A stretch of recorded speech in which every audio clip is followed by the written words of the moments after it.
Hi, I'm Regular Zach, and this is my limited set review for the Magic the Gathering crossover set with Avatar: The Last Airbender. And today we are talking about all the bonus sheet cards that are in the set. So most sets have a bonus sheet these days where it's like one in every so many packs, you get one of these types of cards. These are the source material cards, so they're actual pictures from the TV show. Now, remember, these are all reprints as well, so none of these are going to be new cards, so we can move through these fairly quickly. And I'm talking about all these cards in the context of draft and sealed. So it's only limited. We're not talking about constructed at all, so no standard or commander or anything like that. A lot of these cards will be great in those formats. They aren't standard legal, so that's not something we have to talk about at all. But in Commander or whatever other format you happen to play that they're legal in, I'm not really thinking about that. We're just talking about draft and sealed. Now, I'm going to put all these cards on a rating scale from A to F. So A's are bomb, these bombs. They're awesome. They're the best cards in your deck, and they're the ones that you show off to your friends because they're so cool. B's are cards that actively pull you into this color. So if you see it pick 5, you're like, ooh, maybe I should go into this because no one took this card, and or maybe they just don't know how good it is. C's are cards that are C's are cards that are the bread and butter of your deck. They're ones that make up everything. You play them often, and they're, They help you win, but you're never really that excited about them.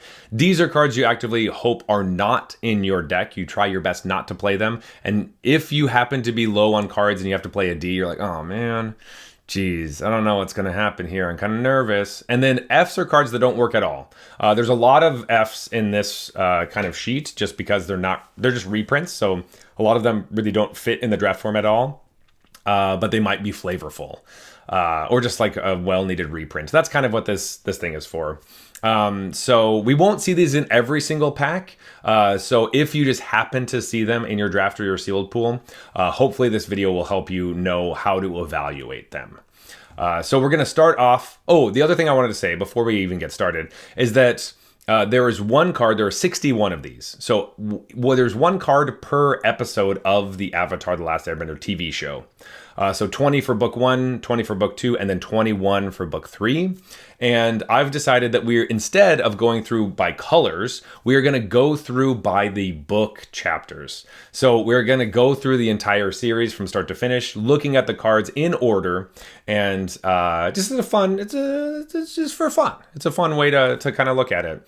So we're going to start off with the Boy in the Iceberg, which is Dark Depths. So this is a legendary snow land. It says the Boy in the Iceberg enters with 10 ice counters on it, and you can pay 3 mana to remove an ice counter from the Boy in the Iceberg. And when it has no ice counters on it, you sacrifice this land.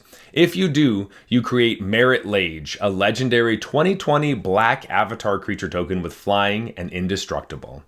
Kind of one of the perfect cards to be used for this specific situation. Ultimately, I think this is very bad. This is just not this is not a good card for us.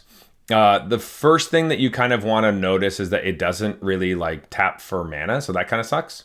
And you do have to pour mana into it to make a 20/20. Now, usually this is a card that's used in Cube where you get to do things like remove all the counters from it using Hex Mage or something, or use a Thespian stage so you get to turn a different land into Dark Depths. But we don't have ways to really do that. We have to do it the fair way, which I guess the fairest way in this situation would be you attack with Firebenders and then you get to pour that mana into the ice counter thing. And then after you do that 10 times, you get a 20/20. But that sounds like a really, really bad game plan. And I don't think you should play this card ever. I think that Dark Depths is going to be really bad. And this is just an F. Don't put this card in your deck. It doesn't do what you want it to do. It's going to be way too slow. Next up, we have Warstorm Surge, which is 5 and a red for an enchantment. Whenever a creature you control enters, it deals damage equal to its power to any target. No, another F. This is a 6 mana enchantment that then needs more things to happen afterwards. It enters, it doesn't make you creatures, it doesn't draw you cards. You need to play big creatures after this enchantment. It's too expensive. We can't cheat it out. This is an F. Don't put this card in your deck. It's bad. Next up, we have Blasphemous Act, which is 8 and a red for a sorcery. It says, this spell costs 1 less to cast for each creature on the battlefield, and Blasphemous Act deals 13 damage to each creature. Great. Blasphemous Act is really good. I think we're very happy with this. It's a board wipe. It is like, it looks very expensive, but even if it's down to like 4 mana or 5 mana, you're perfectly happy spending that to wipe the board if you're in a bad situation. And if you're in a good situation, obviously you're not going to do that. But if you know you have this card in your deck, you might play the game in such a way that you would be, you know, if you ever draw a Blasphemous Act, it'll be really good for you. I like board wipes in Limited. They always come out of nowhere, and especially this one will come, like, people will not be expecting this. If you're playing like blue-red, you'll be pretty happy with this, or different things like that. So I'm going to give this like an A. I think Blasphemous Act is going to be great, and you will be able to do the thing and blow up the world. Next up, we have Suki of the Kyoshi Warriors, which is really Captain Sisei. So it's 2 green, white for a legendary creature, Human Soldier. It's a 2/2, and you can tap it to search your library for a legendary card, reveal that card, and put it into your hand. It's probably like a C-. It's not very good. I know this is a great card in some other formats, Commander perhaps, because of legendary things. There are a lot of legendary cards in the set, but spending 4 mana to make a 2/2 that doesn't really want to block, and then you have to wait until next turn to tap it to then tutor for something. If your opponent doesn't want you to tutor, they're going to kill this. And in general, I think it's probably like a C. Like, it's okay. Maybe if you have like a bomb, it'll be kind of nice, but it is 2 different colors, so it means like you don't get to get Ozai or something, most likely. It's just, actually, you know what? I think this is just a C-. I think we don't really want to play Sisei, or even like a D. You know what? Let's stake our flag. We're gonna say, I was trying to be a little nicer, but I think we're just gonna give this a D. Don't play Captain Sisei. Suki's awesome, but not a card that we should be putting into our deck. Next up, we have Taunting Challenge, which is 1 green for a sorcery. All creatures able to block target creature this turn do so. Okay, all right. This is pretty cool. I like this card, and it reminds me of playing Magic when I was a child, because this is exactly the kind of thing that we would have loved to do. The dream is that you have a couple really big creatures that your opponent is like, you have 2 giant boards, and you play Taunting Challenge on your 1/1, and then all of their creatures have to block the 1/1, and every one of your other creatures gets through and you win the game. So that's really exciting. Does that happen often? No. So it does kind of randomly work with your Firebenders, where you're like, okay, I'm going to Taunting Challenge. Maybe in Gruul, you're like, Taunting Challenge my 5/5. They have to block this. I get to kill whatever I want. And then all my Firebenders get through and I get to do something else. So that's kind of interesting, because I think that firebending tends to be, some of the creatures are a little smaller, so they might just get eaten sometimes. In the end, I think this is worth playing, but it's like a C+. I don't think we need to prioritize this, but I definitely want to play it, and it's going to be really hard for me not to just be like, this is hilarious, and I just have to try it. I just gotta. Next up, we have Insurrection, which is 5 red for a sorcery. Untap all creatures and gain control of them until end of turn. They gain haste until end of turn. 8 mana for a win the game, basically. I do think Insurrection is good. It is so expensive. You don't get to use any firebending stuff with it, but obviously you wouldn't want to play this in combat because you need all the creatures to attack. But if you can actually cast this card, you can win the game, because there are so many situations where, like, there was a card in Edge of Eternities that did a similar thing that was Rakdos. It was not as expensive to play, but it was like every time you're just like stealing a bunch of the important creatures and attacking with everything and just winning the game out of nowhere. And this is a card that can win the game out of nowhere. Because if you stabilize, you're like, I'm at 10 life, I have a 5/5 and a 3/3, I'm chill. And your opponent has like a 4/4, they just like Insurrection, win the game. You're just like, it's so annoying. And it will happen often, and no one's going to expect Insurrection. So I do think this is like a B+. I think this is a good card. You just have to be able to cast it. Red is hard, but by the time you're at 8 mana, you know, maybe you can get there. Maybe this is like a Gruul card at the top end where you might ramp a little bit, or like a Rakdos type thing. I don't really know. What deck wants to have this? Definitely not Boros, but some other ones would be kind of interested. So Insurrection, definitely worth playing, I would say. Next up, we have Visions of Beyond, which is a single blue for an instant. It says, draw a card.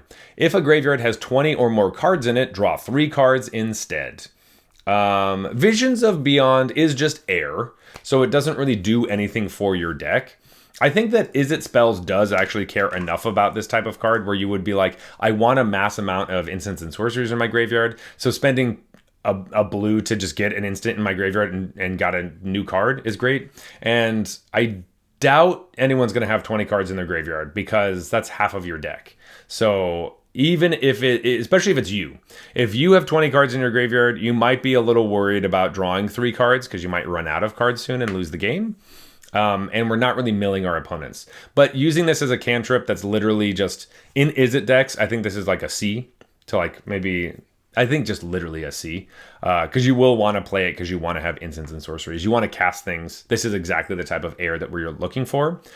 So in that deck, it's a C. I think you also play this in blue-black because you get to draw an extra card and so it triggers all your stuff. But blue-white doesn't really care and blue-green doesn't care either. So that's, yeah, C. Next up, we have Rending Volley, which is a single red for an instant. This spell can't be countered, and it says Rending Volley deals 4 damage to target white or blue creature. Sideboard All-Star, but if you're not playing with sideboards, which most of us don't these days, this is like an F, I think. Like, it's a sideboard card that you definitely can bring in, but because most of us are playing on Arena, and a lot of us like to play best of one for Limited, I am included in that. This card's just not a card I'm ever going to put in my deck because it is just nothing, right? This is for other formats, so just don't put this card in your deck. It's not good.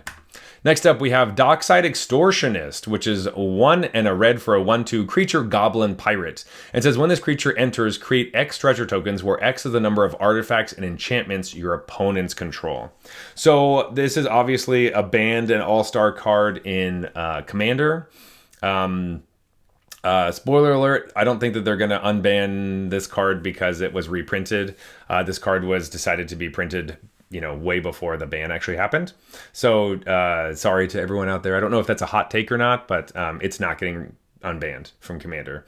And in Draft, it is not very good. You can't guarantee that your opponents are going to play artifacts and enchantments. You just can't. Getting the treasure tokens would be awesome, and I love a world where your opponent has a bunch. You get a bunch of treasure tokens, and then you can use them for water bending and stuff. That seems kind of cool. But I think in the end, this card's pretty bad. And there's just, you have one opponent instead of 3, and playing mana rocks to ramp into stuff is not part of your normal meta in Draft. So this is like an F, or a D, sorry. I think you could possibly play this card because it is still a 2-mana 1/2 that might get you a treasure. But besides that, I just think it's pretty good. You're like, oh, I guess I'm kind of playing this for some weird reason. So it's a D. It's not an F. It's not like completely useless, but I just don't think we really want to play it. So I hope I don't have to play Dockside Extortionist. Next up, we have Treetop Village, which is a land. It enters tapped, and it taps for green.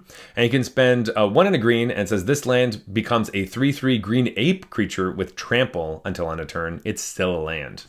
Okay, I actually like Treetop Village because of multiple things. Obviously, creatures being lands is important. But if you happen to earthbend onto this land, you spend 2 mana and it becomes bigger for that turn. And you can do that at any time. So you could, let's say we put 2+1/+1 counters on this land. It's now, Treetop Village, the earthbended land. That's a 2/2. You attack into someone's 4/4, and then you spend 2 mana. You give it +3/+3 because now the 2+1/+1 counters go on top of that. It's a 5/5 with trample. That's pretty good.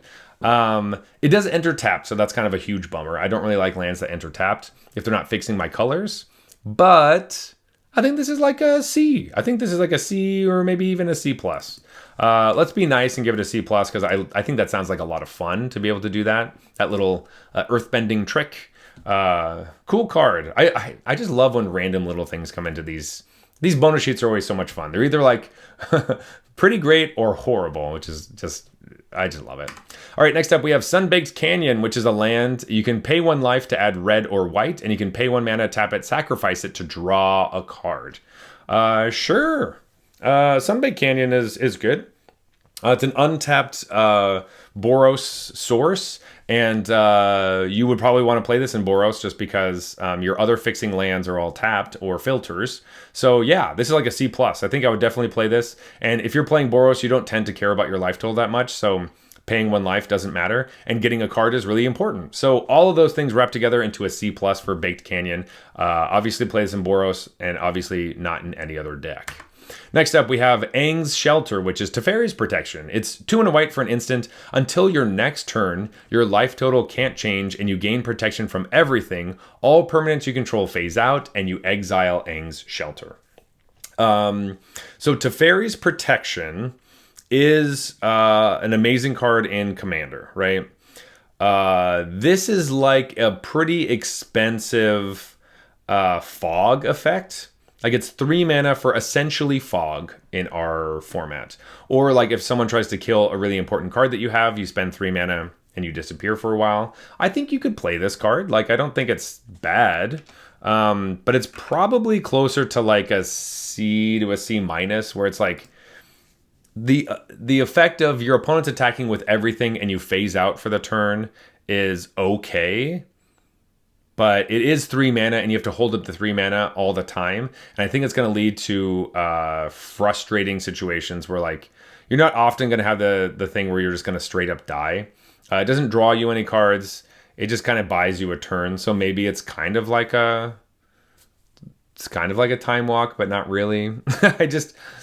I don't know. C to C minus for Teferi's Protection Unlimited. I don't think it's going to be amazing, but it does have its use cases, just like a pretty expensive fog. Next up, we have Scout's Warning, which is a single white for an instant. The next creature card you play this turn can be played as though it had flash, and you draw a card. This is pretty cool. I didn't even know this card existed until this bonus sheet. I didn't know white had like a flash effect. So 1 extra mana, it even cycles itself. So you 1 mana draw a card and you get to play one of your creatures for flash. Is it worth a card in your deck? I can't really tell. It could be nice in like white, blue, white, green, things like that. White, blue is kind of nice because you might have some cards that overlap with like the blue, black deck. So you get to draw an extra card on that turn. Surprise blockers is fun. I think ultimately there's probably just like a C. It's once again kind of just like it is air in your deck and you get to add it instant to your graveyard. But there's just so many different situations where you're like, I wonder what would happen if I played this at flash speed. How much better would it be if I could flash this in? So Scout's Warning could be there. And you can also just, in the worst case scenario where you draw this card late and you have no creatures in your deck, you just like Scout's Warning, draw a new card. If it's a creature, this card still works, so you get to still do that for that turn. Yeah, it's just kind of air, so just a C. Next up, we have Volcanic Torrent, which is 4 and a red for a sorcery. It has Cascade, which means that when you cast the spell, you flip over the top cards of your library until you find a spell that costs 4 or less, and you get to cast that for free. Whichever one it is. And it says Volcanic Torrent deals X damage to each creature and planeswalker your opponent's control, where X is the number of spells you've cast this turn. Probably just 2, because this is one spell that you cast, and then the cascaded spell is another spell that you have cast. Okay. It is 5 mana to do 2 damage to all your opponent's stuff, but you get a card for free, but it is kind of random. I think all that probably wraps up into something that we are probably interested in, but like, you know what? This could probably be like a B minus. Having extra damage on your opponent's stuff could be good, and it will make it so that if your opponent's bigger creatures, like you can't attack into them, maybe your Boros deck would be interested in being like, all right, I'm going to pay 5 mana. I get a random creature probably, or another removal spell, deal 2 to all my opponent's creatures. I attack with all my stuff. And some of my 3 power creatures can trade with their 5 toughness creatures. Like, that's pretty good. So let's give this like a B minus. You could definitely play this card, and I would probably think about going into red if I saw this card, because it seems pretty nice. Next up, we have Heartbeat of Spring, which is 2 and a green for an enchantment. Whenever a player taps a land for mana, that player adds 1 mana of any type that land could produce. So remember that this is a symmetrical effect. right? So when you spend 3 mana, your opponent gets to untap, and then basically on their turn 4, they have 8 mana. That's not good. And then on your turn, you get to then do that. If you can't use this effect immediately, probably not a card we want to play. So I'm just going to say this is an F. I don't think we should play Heartbeat of Spring at all. Your opponent gets to use it first, and you had to spend the mana for it. That kind of sucks. And you have no way of abusing or hurting your opponent for doing that. So it really just looks like a recipe for disaster. So don't play Heartbeat of Spring. Just don't do it. Next up, we have Humble Defector, which is 1 in red for a 2/1 creature human rogue. You can tap him to draw 2 cards, and it says target opponent gains control of this creature. Activate only once during your turn. This is another card that we're probably not really interested in because we don't want to give our creature to our opponent and let them draw cards. If we're in an aggressive deck, we can like attack with this for a while, and then we draw the cards. We give it to our opponent while it's tapped, and then attack again on that turn. But then your opponent's going to draw cards. I guess they give them back, but this is another commander card where you get to pass it to someone who's not the threat, and then you guys get more cards and get to win the game. So I'm going to give this an F as well. It is a 2-mana 2/1, so technically you could play it, but I just don't think you just don't worry about it. I mean, technically it's probably like a D, but no, don't put Humble Defector into your deck.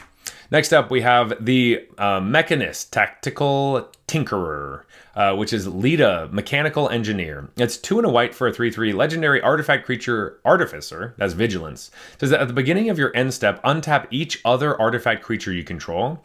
That's interesting. We don't have that many artifact creatures.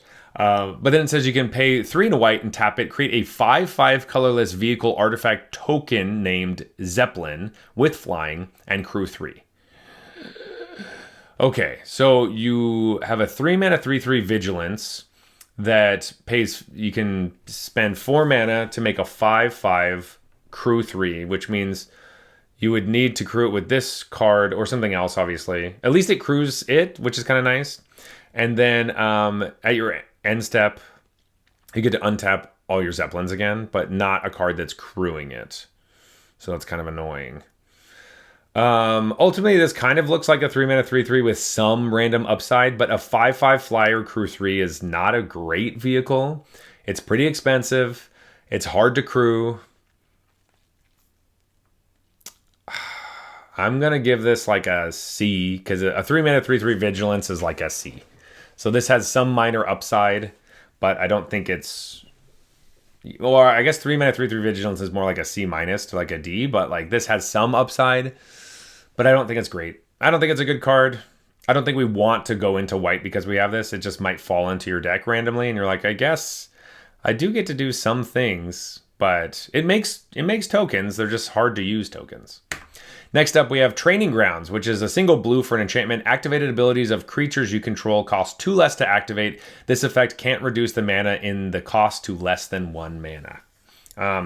All right, Training Grounds is interesting. Usually you want to use this when you have a combo where you get to do something like over and over again and make it significantly cheaper. This does help all your waterbending stuff, so I think the actual use of the card or the art is perfect. Because all your Waterbend 5s become Waterbend 3. That's pretty cool.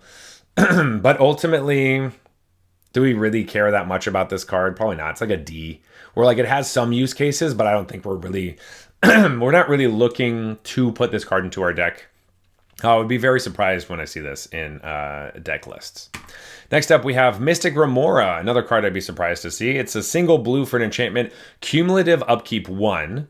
It says, whenever an opponent casts a non-creature spell, you may draw a card unless that player pays 4 mana. This is a card that is very well known in the Commander and CEDH community. It is very good in those formats because you can draw lots of cards. Just remember, for those of you who don't know what cumulative upkeep is, it means that during each of your upkeeps, you have to spend 1 mana, and then for every time you've spent that mana, you have to spend 1 more mana. That's what the cumulative part means. So it's not every upkeep you spend 1 mana. It's every upkeep. The first upkeep you spend 1. The next one you spend 2. Then 3, and then 4, and then 5. And eventually it gets so expensive that you just can't hold on to it anymore. which is part of the balancing of the card. So you hope to play this in a CDH game and then draw 1 card per turn, and then he spent 1 mana to draw 3 cards, and then you're fine letting it go a lot of the time. But in draft, you only have 1 opponent, and you're not even guaranteed they're going to play a non-creature spell. So do you even want to keep this around? No, this is an F. You don't play Mystic Remora. It's not a card that should be in your draft deck. Really cool looking card though. Very I love, this is one of my favorites of the bonus sheet. Mystic Remora, I think it's awesome, but don't play this card in your draft deck.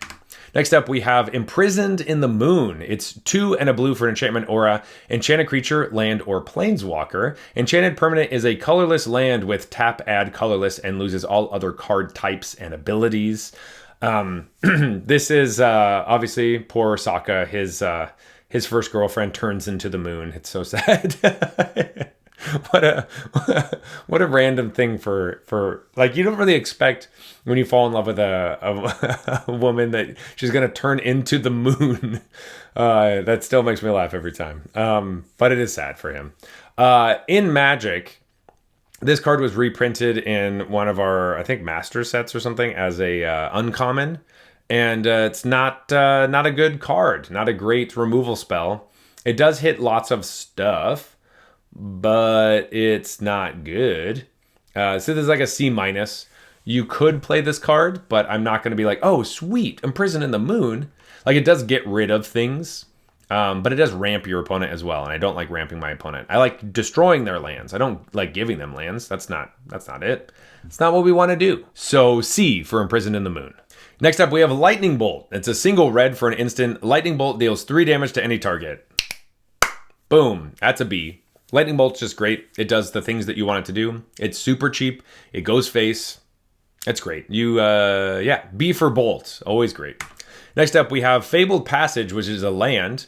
And you can tap it and sacrifice this land. Search your library for a basic land card, put it on the battlefield tapped, then shuffle. Then, if you control 4 or more lands, untap that land. Cool. It's Evolving Wilds that is just better later in the game. It fixes your mana. I think this is pretty good. It's like a C+. We're pretty happy with it. Fable Passage. Great job. Next up, we have Tarnished Citadel, which is a land that taps for colorless. And you can also tap it to add 1 mana of any color. And this land deals 3 damage to you. Oh, 3 damage? Jeez. No, don't play Tarnished Citadel. Like, it's going to hurt so bad. 3 damage is a lot. Bolting yourself every time you just want some mana? No, it's too expensive. This is much better in like older formats that are like, I need to have untapped mana of this color or I lose the game. Draft is not like that, man. It's just not going to be like that. So don't put this card in your deck. D for don't play this card. Next up, we have the Banyan Tree, which is the Great Henge. It's 7 mana for, 7 green, so 9 mana total for a legendary artifact. It says this spell costs X less to cast, where X is the greatest power among creatures you control. You can tap it to add green, and you gain 2 life. And whenever a non-token creature you control enters, put a +1/+1 counter on it and draw a card. Wow, the Great Henge is really good. This is a fantastic card that does win you games. Gruul is obsessed with this because you already want to have creatures with a lot of power. And afterwards, you get to ramp into other things. And the biggest thing is draw cards. Like, all your creatures get bigger when they enter, but you're drawing a card for every creature that entered. It just is so good. I do think the Great Henge is like an A. If you can get this out early, there's like a red 2-drop that has 4 power. That's pretty nice, because then this goes down to 5 mana, and maybe there's a way that you could accelerate a little bit and get in there. The Great Henge is just sweet. It's a really good card, and we hope that we get to play this. So A for the Great Henge. If you see this, I would pack one, pick this card, and just be like, let's build a Great Henge deck, and I think that'll go pretty well. Next up, we have Mayor Tong of Chin Village, which is Dranith Magistrate. It's 1 and white for a 1/3 creature human wizard. It says your opponents can't cast spells from anywhere other than their hands. Cool. All right. There's barely any impulse draw stuff. so that doesn't really matter all that much. I think ultimately this is like a D. We don't really want to play this. It is much better in like Commander, but it's not really great in Draft. So yeah, don't worry about playing this card. It's a 1/3 for 2. If that's what you want, okay. But the rest of the ability probably doesn't do very much. Next up, we have Earth Rumble Triumph, which is Return of the Wild Speaker. It's 4 and a green for an instant. Choose one. Draw cards equal to the greatest power among non-human creatures you control, or non-human creatures you control get +3/+3 until end of turn. This was in Throne of Eldraine, the OG. And I can tell you from experience that it doesn't do everything you'd hope it would do. 5 mana instant speed draw cards can be nice, but you do need a really big non-human creature. So it's kind of funny that we do see Toph here. Are we saying that Toph isn't human? I guess technically Toph does make like land creatures, so I guess that's part of it. Anyway, it does make all your non-human creatures +3/+3. That can be helpful. It does turn all your earth-bended stuff and your lands and things and a lot of Gruul stuff get bigger, and you know that's cool for the turn. I think ultimately this is probably like a C- though. It's kind of expensive, and you don't always guarantee that you'll actually be able to do what you want to do. So C- for the Return of the Wild Speaker. Yeah, it didn't really do very well in the format it was in, and I don't really expect it to do very well here. Next up, we have Release to Memory, which is 3 and a white for an instant. Exile target opponent's graveyard. For each creature card exiled this way, create a 1/1 colorless spirit creature token. The spirits don't have flying, so that's pretty important to remember. And you do have to like care about your opponent's graveyard and creatures in it. So like this easily is like 4 mana, exile your opponent's graveyard, get 2 1/1s at instant speed. Maybe against like a reanimation deck, but I don't think we want to main deck this card. Like we're not really excited to put this in immediately. Maybe it's a sideboard like C, but if you're not playing with sideboards, I probably think this is like a D to like an F. I'm gonna give it like a D because it doesn't do. Well, actually, no, it kind of does nothing. You know what? Let's just get this an F. I think this card's not good. We shouldn't play it. A really sweet moment for the show, but not a card that we want to put into our draft deck. Next up, we have Fire Nation Tank Train, which is Noxious Gearhulk. Hell yeah, buddy. We got 4 black for a 5/4 artifact creature construct with Menace. It says when this creature enters, you may destroy another target creature. If a creature is destroyed this way, you gain life equal to its toughness. This is a fantastic card. It's a threat that comes in and kills another threat, and you gain life. That's an A. Noxious Gearhulk is an A, and you hope you get to play this card. It's very good. It is a very good card, and we're happy to see it. Next up, we have Elemental Bond, which is 2 and a green for an enchantment. Whenever a creature you control with power 3 or greater enters, draw a card. So Gruul probably wants to play this card. Golgari probably as well. It doesn't do anything else, which is kind of annoying. So a 3 mana enchantment that enters and does nothing, and then you have to play more stuff, and they're very situational. At least it's 3 power, since, you know, Gruul cares specifically about 4-powered creatures, but this one helps out with all the ones that don't quite make the cut. I think it's probably like a C-. Like, you could play this card, but I don't think it's phenomenal. The fact that you have to do more even after it's on the battlefield is not really great. Well, I think we replaced this card with, there's another one. I can't remember what it is. It's like Garruk something, which is just like better. It does more things. And this was like the older version that is not nearly as good. But I think you could still play it. I just don't think it's great. C-. Next up, we have Sundial of the Infinite. It's 2 mana for an artifact. You can pay 1, tap it, end the turn, activate only during your turn. Nope. Yeah, we don't really have ways to abuse this. The thing that you would want to do with this card is like, oh, you have tokens that leave at the beginning of your next end step, and this makes sure that you don't. Okay. I just thought of one very specific situation that's never going to come up, but it might. There is a black card that lets you waterbend a bunch of your creatures and then return creatures from graveyards back to the battlefield, and then you have to sacrifice them. If you played Sundial the Infinite, you would get to keep them, but you'd also have to play Sundial the Infinite in your deck, which probably means you're going to lose a lot. And that card isn't like phenomenal without this, so I don't know. F for Sundial the Infinite, not a good card. Next up, we have Fevered Visions, which is 1 blue-red for an enchantment. At the beginning of each player's end step, that player draws a card. If the player is your opponent and has 4 or more cards in hand, this enchantment deals 2 damage to that player. This one's kind of interesting. I really like Fevered Visions when you have lots of them. I built a standard deck around this card when it was in standard back in like Shadows over Innistrad. So I think this card is really cool. It's a lot of fun. And you do get to draw cards as well, which is great. But we are giving our opponent cards, and I don't want to do that. But I could see a world where you're playing like red removal and blue counter spells, and then you have like maybe one creature that's strong. One of your like, there's like a dragonfly. So having that on the battlefield with this, which keeps giving you more and more cards, while your opponent has too many cards in their hand, and then you bounce things back to your hand, they deal damage to them. I love Fevered Visions. Originally, I didn't want to tell you to put this card in your deck, but I'm reminded of all the fun times I've had playing with this card. It is much better in multiples, and the fact that you can't get multiples because this is the bonus sheet really puts a damper on it for me. But am I going to try to play this card when I see it? Yes. Should I? Probably not. I'm going to give this a C+, because I am going to go into drafts knowing I'm going to think of this as like a B. If I see this card, I'm going to want to draft it so bad. But I think it does have use cases. Even though we're giving our opponent cards, we're also getting cards as well. And we might be able to kill them with this card. That would be cool. If only I could have multiples, that would be fantastic. Next up, we have the Monstrous Serpent, which is Coma, Cosmos Serpent. It's 3 green, blue for a legendary creature Serpent.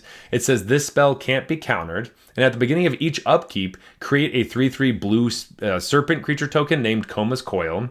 Sacrifice another Serpent, and you choose one. You can either tap target permanent, its activated abilities can't be activated, or the Monstrous Serpent, the Coma, gains indestructible until end of turn. This is the OG Coma, the really good one, and it just spits out 3/3s like nobody's business on each upkeep.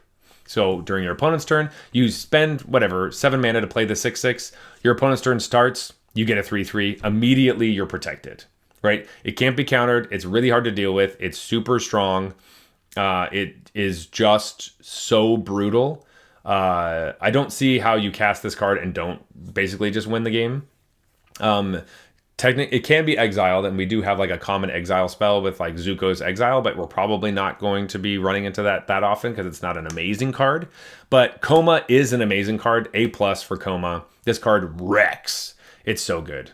So is this next card. It's Cityscape Leveler, 8 mana for an 8/8 artifact creature construct with trample. It says when you cast the spell and whenever this creature attacks, destroy up to 1 target non-land permanent. Its controller creates a tapped Power Stone token, which is it's a token that taps for 1 colorless mana, but you can only spend it for artifact spells or activated abilities. And you can unearth for 8, which means you can cast this card from your graveyard for spending 8 mana. It gains haste until end of turn, and then you have to sacrifice it. Yes, Cityscape Leveler is phenomenal. This is another A+, where you cast it for 8, you destroy a thing, and then it's on the battlefield. You attack, you destroy another thing. If they ever kill this card, you just bring it back, you destroy a thing, and then attack with it, destroy a thing. It wrecks. It's so good. And the fact that this Cityscape Leveler, which is the Fire Nation drill, which does destroy Ba Sing Se's wall, can destroy Ba Sing Se's wall and then start killing all the other things. Very flavorful. Good job. I hope to open this card. If you see this pack one, pick one, you probably just take it and try to build like a blue-green ramp deck around it and just win the game. Next up, we have Judy, Public Servant, which is Sakashima of 1,000 Faces. It's 3 and a blue for a 3/1 legendary creature human rogue. It says you may have Judy enter as a copy of another creature you control, except it has Judy's other abilities. The legend rule doesn't apply to permanents you control, and it has partner. Partner is just, it's for commander. It doesn't really matter in this format. So this is a 4-mana clone. It's still a 3/1, but it gets all the other abilities of the creatures. And you can copy a legendary creature that you have. I think this card's probably a D. I don't think we want to play this. You can only copy your own creature, right? Which sucks. And it only gets the abilities of it, so it doesn't actually get bigger, which I don't like either. And it's just not an exciting card. I don't think this is a card that we want to be putting in our draft decks. Yeah. Sorry. Sakashima is not very good. Copying, when you don't really get to choose like combos and stuff, copying stuff is not that great. So, especially if you're like, you're bringing this in and your opponent's going to kill your stuff or anything like that. Like it's not good. It's not a good card. Next up, we have Prosperity, another card that used to be fantastic, but is now kind of meh. X and a blue for a sorcery. Each player draws X cards. You had to spend the mana and the card to draw the cards, and you're letting your opponent draw the cards. Maybe this goes with Fevered Visions, so they have too many cards in their hand and then they die. But we aren't going to get to a situation where there's so much mana that your opponent's going to mill out because of this. And it's also a sorcery, so you can't even do it with Firebended mana. So I think ultimately this is also like a D to like an F. Probably just say an F because we don't want our opponent to draw cards, especially when you have to spend that much mana. Not great for us. If we had infinite mana and we could kill our opponent, then that's a different story. But no. Next up, we have Lifelong Friendship, which is Ella Domri's Call. It's green-white for an instant. Search your library for a creature card, reveal that card, and put it into your hand, then shuffle. Tutor effects are kind of not really great. I think this is probably just like a D as well. It only gets creatures. It's 2 colors. It is instant speed. But most of the time, once again, you want to have some sort of combo with the creature that you're going to get because you had to use mana and a card to go get that creature. Maybe it's your big bomb and that's like an extra copy of it. That could be kind of nice. But in green-white, we kind of want to go wide, so I don't think we're really interested in doing that anyway. It does feel like a creature combo deck, which we don't have in this draft format, and so I'm just going to give it a D. Don't think we should play it. Next up, we have Clone Legion, which is 7 blue for a sorcery. For each creature target player controls, create a token that's a copy of that creature. This is another F. Like, I think that it doesn't immediately win us the game. It is 9 mana. Remember, Insurrection has a similar type of thing, where like Clone Legion is like, yeah, your opponent has a bunch of creatures, you get to slam Clone Legion and get a bunch of tokens, right? But it doesn't immediately win, and then your opponent still has all those cards. The reason I liked Insurrection is because if you're in the same situation, you win that turn, right? That turn. Does not win on that turn. You could double up your creatures, but once again, we're in blue, so like, how many creatures are you really realistically playing? It's 9 mana. It's a bit too much, and if we can't spend 9 mana and win immediately, like this, Bossing Say, all these like 8 and 9 mana cards, if we don't win right away, I don't want to play them. So it's just not worth it. F for Clone Legion. Next up, we have Intruder Alarm, which is 2 and a blue for an enchantment. Creatures don't untap during their controller's untap steps. Whenever a creature enters, untap all creatures. This is just another F, right? I don't think that we have a creature that taps and makes a creature. Like we don't have like Waterbending 5 tap make a creature, right? Like that doesn't really a thing. So it's not like we get to Intruder Alarm and make 1,000,000 creatures and just like go off, because this once again is a combo card, which I don't think we have the combos for. Tell me if I'm wrong in the comments, but I'm fairly positive that this card does not combo with anything in the format, and it's just like a cool version of the card for your commander deck. So this is another F for Intruder Alarm. Next up, we have Rites of Flourishing, which is 2 and a green for an enchantment. At the beginning of each player's draw step, that player draws an additional card. Each player may play an additional land on each of their turns. So you get to play the land first, but then your opponent gets to draw the cards first. And it's the kind of same type of thing with Heartbeat of Spring, where you're like, this symmetrical thing is not really working for me in draft, and I don't get to abuse it as much as I would really hope to. Rites of Flourishing is a nice card that like speeds up the game in Commander, and then if you're playing cards from your like lands from your graveyard, it's really nice because you could do a bunch of different things, and your opponents don't have any more lands that they could play. but I don't think that we're going to be doing that. This is another F. Don't play Rites of Flourishing. F for Flourishing. Next up, we have Agent of Treachery, which is 5 blue for a 2/3 creature human rogue. It says when this creature enters, gain control of target permanent. At the beginning of your end step, if you control 3 or more permanents you don't own, draw 3 cards. Sure, so like Agent of Treachery, if you can draw the cards, that's really great. But 7 mana for a 2/2 that also steals their best thing. And it doesn't really matter. Like, it's not like you destroy Agent of Treachery and then the card goes back to your opponent. That's not a thing, right? You just get to have their card for 7 mana. That's awesome. That's very, very good. It gets any permanent. I don't think we care about the lands nearly as much, but stealing a land creature could be kind of funny because then you also, Stone Rain them. Plus, it's in blue, so if you do have a world where you're like blue-white and you're airbending this thing or flickering it, that's when you get to start to get multiple copies of it and steal all your opponent's creatures. You're probably going to win before you draw the cards, but I think this card's really good. This is like a B+ to like an A-. I would be happy to play this. It's kind of expensive, so I think I'm going to keep it at like a B+. But it's another card. It's not really a threat itself, but it is a card that is a body that essentially makes another creature because you're stealing your opponent's. And so it kills one of your opponent's creatures and gets your own, basically. You can think of it like that. So I think this is a great card. I'm just going to give it an A-. I think Agent of Treachery is... the Agent of Treachery is great. Next up, we have Brought Back, which is white for an instant. Choose up to 2 target permanent cards in your graveyard that were put there from the battlefield this turn. Return them to the battlefield tapped. This is actually a pretty good ability. Holding up white is pretty hard, I will say. But having a combat where you're like, all right, I'm going to attack with a bunch of things. Some of my stuff's going to trade off.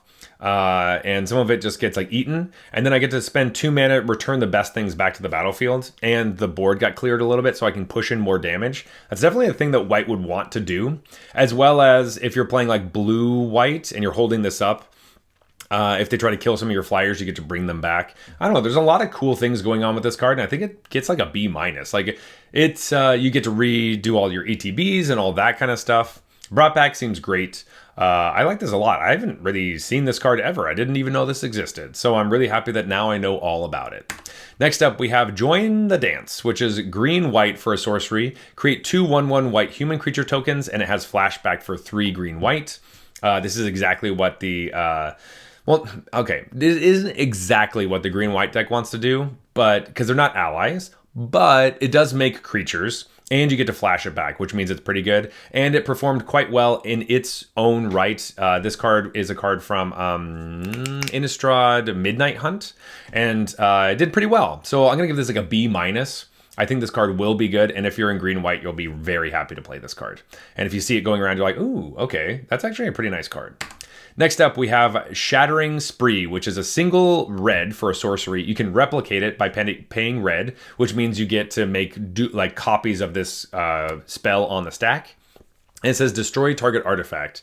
So for 2 red mana, it destroys 2. For 3 red mana, it destroys 3. It is a sorcery, so you don't get to do this during combat with your firebending, which is when you have the most red mana. So that's kind of like annoying. But it's really just like a shatter, which we don't love. Smash to smithereens or whatever. So it's like a D. I don't think there's going to be artifacts that we really care about destroying that much that we have to put this into our deck, because it only has one function, and that function is probably only good if we're on like Mirrodin or something. Next up, we have Meteorite, which is 5 mana for an artifact. When this artifact enters, it deals 2 damage to any target, and it's a mana rock, and it taps for 1 mana of any color. Not nearly as strong as the sword that was made from the Meteorite, which does destroy permanents. This card I don't think is very good. 5 mana is so expensive for a mana rock, we really don't care, and dealing 2 damage is not nearly enough. I think we might have a different conversation if it deals 3 damage, but this card has always been pretty bad in my eyes, and I think this is like a D- to like... It's not an F, because the only place you could possibly play it is draft, but I don't think you're really happy playing this card ever. So this is like a D- bad card. I hope I never have to pick this card. Next up, we have Azula, Flame of Ember Island, the beach party episode. This card's actual name is Dio-chan Artful Beauty. It's 3 and a red for a 1/1 legendary creature human advisor, and you can tap it to destroy target creature of your choice, then destroy target creature of an opponent's choice. Activate only during your turn before attackers are declared. The way that this is worded means that it was really old, and I don't think we like this at all. The only use case I can see with it is if you're playing in such a deck where you like have a bunch of little red creatures, maybe red and white or red and black, where you're like, I don't care about any of my creatures, and I'm gonna tap this, kill their biggest best thing, and they can kill any of mine. I don't care which one it is. They probably want to kill this one so that it doesn't keep killing their stuff. But giving your opponent choices to kill things, you had to spend the mana and the turn and the card to try to destroy one of their cards. You still get 2 for 1s, kind of, because this card's... I just don't like this card. I think that you shouldn't play this. I think this is an F. And definitely not nearly as good as it could be in a multiplayer setting where you get to like, okay, I will choose to kill your little thing and you kill their big thing over there. That's obviously what this is for, not for us. So F for Zula, Flame of Ember Island. Next up, we have Volcano of Roku's Island, which is Valakut, the Molten Pinnacle, which is a land. It says this land enters tapped, and whenever a mountain you control enters, if you control at least 5 other mountains, you may have this land deals 3 damage to any target, and it taps for red. Okay, Valakut. This is a real card. This is also coming to Arena now, which is really exciting. I wonder what we're going to do with that. Also, classically, it's not legendary, so you can play as many as you want, which is so dumb, but whatever. That's more of like a constructed format kind of frustration.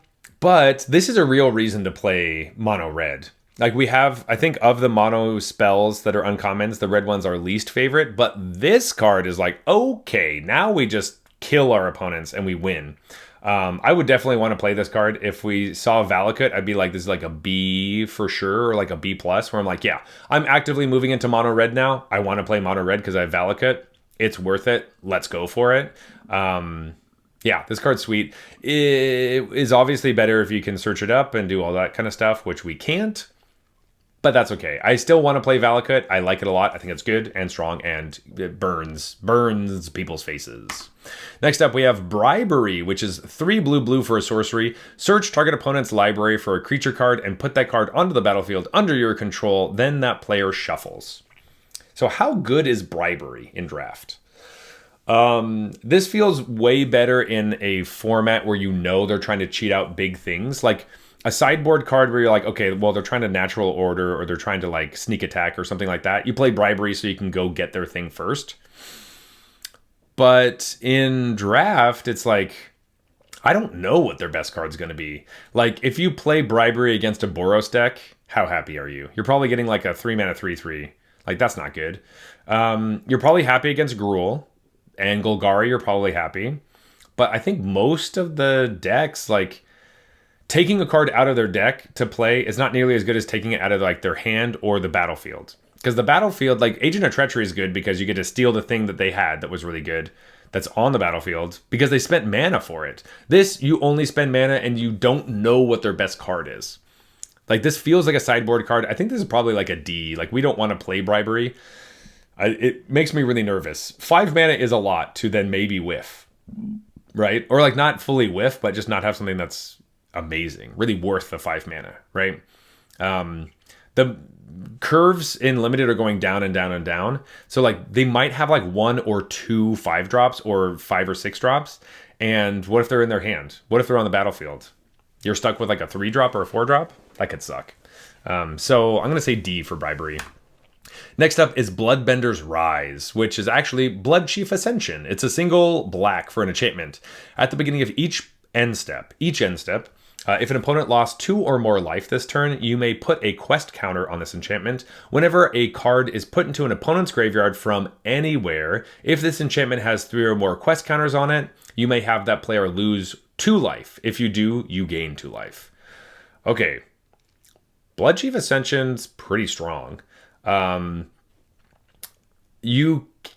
you're playing aggressive Rakdos deck or something like that, even like Black-White could play this card as well. where you're like, yeah, I'm dealing damage to you. If I'm draining you or hitting you, I will be able to do that. And if you were able to deal instant speed damage, that even makes it better. So yes, it's kind of hard. Dealing damage to your opponent isn't super, super easy. So getting the quest counters is a little difficult, but it does kill them. Like once you have this card unlocked, then you just get to keep ramming in, and they don't, if they don't block, they lose life. But if they do block, they lose a creature, and then they lose more life. And then you gain life. So it's like this really rock in a hard place kind of situation. And a turn 1 Bloodchief Ascension is exactly what I don't want to see when I'm playing against like a Rakdos aggro deck, and this card's sweet. So I think this is like a B or like a B+. It doesn't go into the A range because you really need to build around it. But this card's very good, and it will probably kill people, and I would like to draft it and play it in Rakdos aggro. That sounds awesome. Next up, we have 3 Dreams, which is a 4 and a white for a sorcery. Search your library for up to 3 aura cards with different names. Reveal them, put them into your hand, then shuffle. No, this is a bad card. We don't really care about tutoring like this. 5 mana to tutor 3 auras specifically is not something we care about. Even if we have Avatar, there's a green enchantment that's really, really good. Even if we have that, I don't think we want to play it. So, nope, F for 3 Dreams. Next up, we have Empty City Ruse, which is a single white for a sorcery. Target opponent skips all combat phases of their next turn. Hey! So, this is kind of like that fog we were talking about, except for there's a really, really big issue, is that this is sorcery speed and doesn't tap any of their creatures. The strength of fog is that your opponent attacks with all their stuff, thinking they're going to win the game or thinking they're going to deal a ton of damage. And then you don't have to lose any of your creatures. All of theirs are tapped, and you just fog it away, and you just 1 mana, you're fine. If you play Empty City Ruse on your turn, your opponent knows they're skipping their combat phase, so they're not going to tap any of their creatures, because they just know, oh, I guess I don't get to attack this turn. So that's pretty bad. It's pretty bad. You spend a whole card. You're not really doing that much. I think this is an F. I don't think you want to put this card in your deck. It's just kind of like it's a card that doesn't help you win. It helps you not lose, right? Not very good. Next up, we have Black Sun Zenith, which is X black for a sorcery. Put X -1/-1 counters on each creature. Shuffle Black Sun Zenith into its owner's library. Yeah, Black Sun Zenith is awesome. It's really good because you do get to choose if you want to, how much stuff you want to kill. Though, to be fair, it does put -1/-1 counters, so it does hurt a lot of your own creatures. So like the flexibility of, oh, I'm only going to spend 3 black, which only kills like creatures with 3 toughness. But then all your creatures that survived are smaller for the rest of the game, and you won't really have ways to stop that. But you do get to play this over and over again. So I would probably think of this as just straight up, just do a board wipe, basically. And you can get it over and over again. So I still think this is an A. And if you're earthbending a lot, if you're like in a Golgari earthbend deck, you do get to just like bring your lands back. So that's still really nice. Yeah, so I'm going to give Black Sun Zenith an A. I do think board wipes are still super strong and limited. Next up, we have Zuko Redeemed, which is Reese the Redeemed. It is hybrid green-white, so green or white. And it's a 1/1 legendary creature, Elf Warrior. You can spend 2 hybrid Celestia and tap it to create a 1/1 green and white Elf Warrior creature token. And you can spend 4 mana Celestia to tap it. For each creature token you control, create a token that's a copy of that creature. This used to be huge in Commander, significantly dropped off a while ago. I think it's just way too slow. But it is powerful in ways. It does make creatures, but it itself has to be tapped. So, the 1/1 Elf Warrior is not nearly as good as like having an ally because it synergizes with stuff. But I do think your green-white deck will want to play this card. Is it phenomenal? I think it's like a C+ to maybe a B-, but I think I'm just going to give it a C+. I don't think it's great because it's pretty expensive to do that effect. And I don't know how many creature tokens we're going to have that are, like, you want a bunch of different creature tokens so that you can get a bunch of different cool stuff. I guess technically it just doubles your tokens, which is true. But I do think we would want to have more than just these elves. But yeah, so I think it's okay. I think it's like a C+, and I'm not going to be too worried about it when I see it on my opponent's side of the battlefield. Maybe I'm wrong. Maybe I should be, but I don't think I will be. Next up, we have Mirror Wing Dragon, which is 3 red for a 4/5 creature dragon with flying. It says, whenever a player casts an instant or sorcery spell that targets only this creature, that player copies that spell for each other creature they control that spell could target. Each copy targets a different one of those creatures. Okay, so this is pretty interesting because Mirror Wing Dragon does 2 things. You, as a player, can target it with your instants and sorceries and then copy that spell for all your other ones. So if you have something that gives like a combat trick or anything like that, like really interesting with the red card Cunning Maneuver, because then you give it +3/+1 and make a clue token, but then you get to copy it for all your other creatures. So that's pretty cool. Zada Hedron Grinder is very similar to this. But it also says specifically that player copies that spell for each other creature they control that spell could target. So each one targets one of those different creatures. So let's say you have this 5-mana 4/5 flyer. Your opponent really wants to kill it because they're like, man, I got to kill this creature. They have 3 creatures on the battlefield. They try to murder this. It will murder the Mirror Wing Dragon, but it will also copy it for each of their creatures and wipe their whole board. So then your opponent really doesn't want to kill this card with an instant or sorcery because it will kill all of their cards. So that makes this an A. It's really hard to deal with and might just wipe their board when they don't even realize that that's how that works. Very good card. Love Mirror Wing Dragon. And yeah, A. A for the card. Super strong. Next up, we have Searing Blood, which is red for an instant. Searing Blood deals 2 damage to target creature. When that creature dies this turn, Searing Blood deals 3 damage to that creature's controller. Cool. Yeah, this is like a C+. It's kind of like a shock, or it will be good in your red focused aggro decks, because that's what it traditionally wants to do. Red is kind of expensive, and 2 damage isn't that much, but you could play this in your decks, and especially in your Boros decks, you're very interested in attacking a lot and dealing lots of damage. So this card will help you do both of those things. Next up, we have Fervor, which is 2 and a red for an enchantment. Creatures you control have haste. Cool. Yeah, creatures you control have haste. That's nice. It's not symmetrical, so it means that only you get it. Which is fantastic. I think Mass Hysteria is the one that makes it so all the cards have haste, which is significantly worse. Do we want to spend 3 mana on an enchantment that doesn't do anything the turn it enters? Not really. I think this card's probably like a C- or like a D. Like, I don't know how helpful this is going to be. But it could be interesting. In Gruul, I'm pretty scared. Like, having big creatures with haste is way scarier than like little ones. So I don't know if this is actually a Boros card. It might literally just be a Gruul card. We won't really want to play this in our Is It Spells decks, because yes, you could have your creature attack. There's the Dragonfly that would be fun to have haste, but you just don't play that many creatures in that deck. I think Gruul is really happy with this, because then you're like, turn 2 creature, turn 3 Fervor, turn 4 power creature, turn 5 4 power creature, turn 6 more 4 power creatures. That seems pretty brutal, and you could kill pretty quickly. So we'll give it like a C- to like a, because you really just want it in that deck. And do we really just want to have more creatures instead? Maybe. I'm not super sure. Haste can be powerful, but I think this card's going to be more of a trap than it is going to be good. Next up, we have Standstill, one of my favorite episodes from the show. It's 1 and a blue for an enchantment. When a player casts a spell, sacrifice this enchantment. If you do, each of that player's opponents draws 3 cards. So you want to be ahead on board with Standstill and then play it, and then just, keep doing the activated abilities and all the stuff that you're doing without casting spells. And eventually your opponent's going to have to cast something, and then you get to draw 3 cards. Pretty interesting card, very situational, but I think it's definitely worth putting into your deck. Is it phenomenal? I don't know. You can also just play this on turn 2 when your opponent hasn't played a creature yet and be like, I'll sit and draw cards and play lands and just wait for you to do something.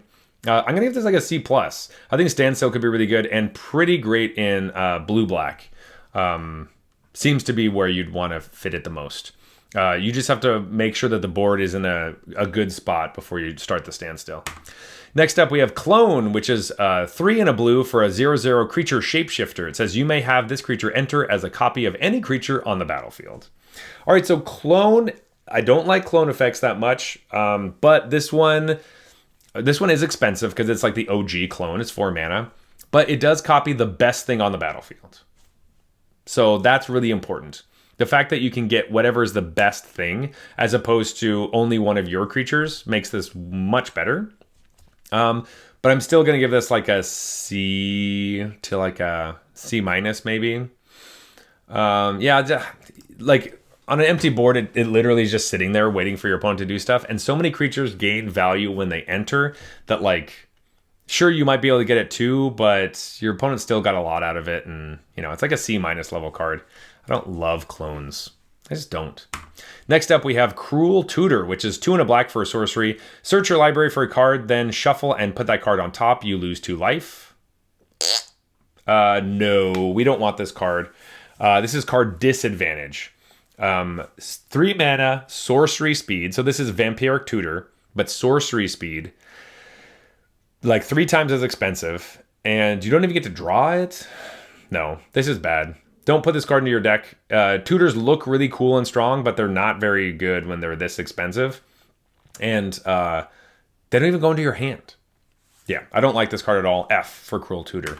Next up, we have Beastmaster Ascension, which is 2 and a green for an enchantment. Whenever a creature you control attacks, you may put a quest counter on this enchantment.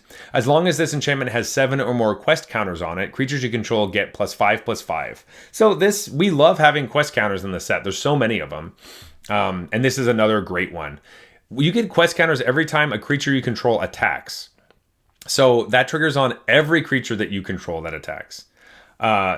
So if you have, you know, if you're playing Celestia and you have a bunch of little dudes, you can play this card. If you attack with 7 creatures that turn, I know 7 is a lot, but immediately they all become 5/5s. That's crazy. Yes, it will probably take 2 to 3 turns for this to actually get pumped up, but all your creatures getting +5/+5 is very strong. I'm going to give this like a B+ in the right deck. This thing crushes. And maybe even like an A, where it's like, this is just killing your opponent. There just are certain situations where like you play it and you can't attack and you can't get counters on it and it does literally nothing. So that's why it's like B level as opposed to A. But still a good card. Still going to keep my mind well, I guess my mind open to this card. But yeah, it's very good. Beastmaster Ascension gets a B. Next up, we have Heroic Intervention, which is 1 and a green for an instant. Permanents you control gain hexproof and indestructible until end of turn. There's obviously 2 use cases where either they're trying to kill your creature and you give all your creatures hexproof, or your opponent is attacking you with a bunch of stuff and you get to give all your stuff indestructible and you get to block and do all that stuff and make trades, or like you get to keep your creatures where you don't have to trade at all. So yeah, I think Heroic Intervention ends up being like a B, where like you're not expecting it and it is pretty strong. So yeah, if you're using it as protection against removal spells, it's not as good, but because it costs too much. Like 2 mana is just twice as much as you want to like spend for it. But in a combat situation, it can be pretty scary. So yeah, let's give Heroic Intervention a B. Next up, it's our last card. This is the final card from the bonus sheet, but also the final moment of the series. Force of Negation. It's 1 blue for an instant. If it's not your turn, you may exile a blue card from your hand rather than pay the spell's mana cost, and counter target non-creature spell. If that spell is countered this way, exile it instead of putting it into its owner's graveyard.